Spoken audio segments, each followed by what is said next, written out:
નમસ્તે, જય શ્રી કૃષ્ણ. હું નેહલ વાડોલિયા.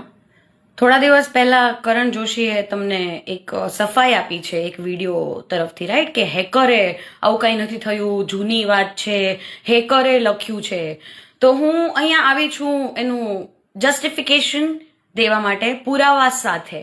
બરાબર છે? એનું કેવું એમ છે કે હેકરે લખ્યું છે, તો હેકરે તો મારી ઘરે કેટલી બધી વાત પણ કરી એ વિડીયોમાં, બરાબર છે, ડિસઅપિયર મોડમાં એ પણ. તો અગર હેક થઈ ગયું હોય, તમે તમારા ઇન્સ્ટાગ્રામમાં એવી રીતે કેમ લખી શકો કે મારું અકાઉન્ટ હેક થઈ ગયું છે? હે ને, તરત જ તમારું અકાઉન્ટ પાછું એક્સેસ મળી ગયું, હેક થઈ ગયું છે, તો એના પુરાવા શું? અને તમે કીધું કે મેસેજીસ તમારા ફ્રેન્ડ લોકોને પહોંચ્યા છે, હે ને, પૈસાની માંગણી કરે છે કે કામની માંગણી કરે છે, એવા મેસેજીસ પહોંચ્યા છે, તો એવા બસ તમે સ્ક્રીનશોટ જાહેર જનતામાં જાહેર કરી દો, બરાબર છે. અને તમે મને એવું કીધું હતું કે તમારા ફ્રેન્ડે લખ્યા છે, અને એ વસ્તુ ડિસઅપિયર મોડમાં વાત થઈ હતી આપણી. અને મેં પૂછ્યું કે જે વ્યક્તિ પોતાનો નંબર આપવામાં ગભરાય છે એ પોતાનો ફોન કેમ આપી દે કોઈ બીજા માણસને?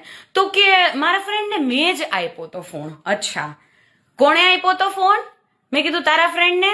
તો કે મેં જ આપ્યો તો ફોન. ઓકે, તમે જોઈ લો, એના રિપ્લાય જોઈ લો, બરાબર છે, ડેટ સાથે તમે જોઈ લો. અહીંયા ડિસઅપિયર મોડ ને બધું થયું હતું, અને મેં જ આપ્યો તો જોવા.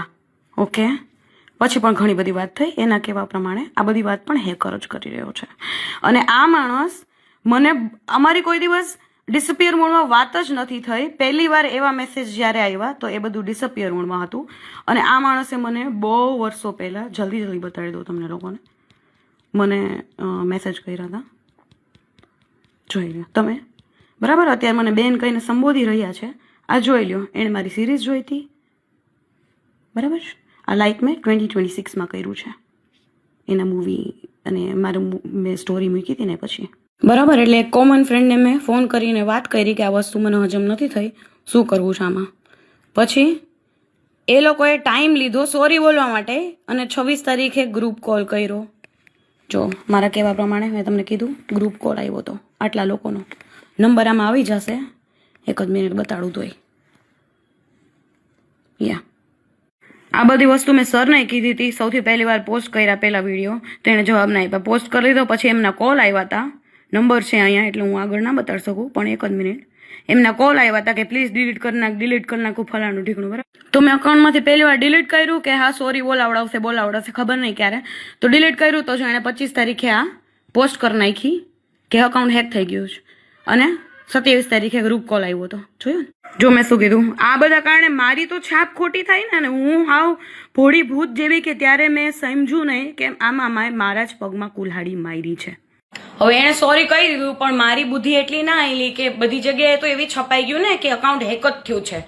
એટલે મારી તો ઇમેજ ડાઉન જ થઈ ગઈ. અને મારી ત્યારે નહોતી બુદ્ધિ ખુઈલી, કેમ કે ભાઈ સાહેબ બાપા સોરી ફલાણું ઢીકણું ભગવાનના સમ ને આવું બધું આપીને વાત દબાવી દીધી હતી, બરાબર છે. અને અત્યારે મને ખબર પડી કે no, it's something serious, I need to call it out.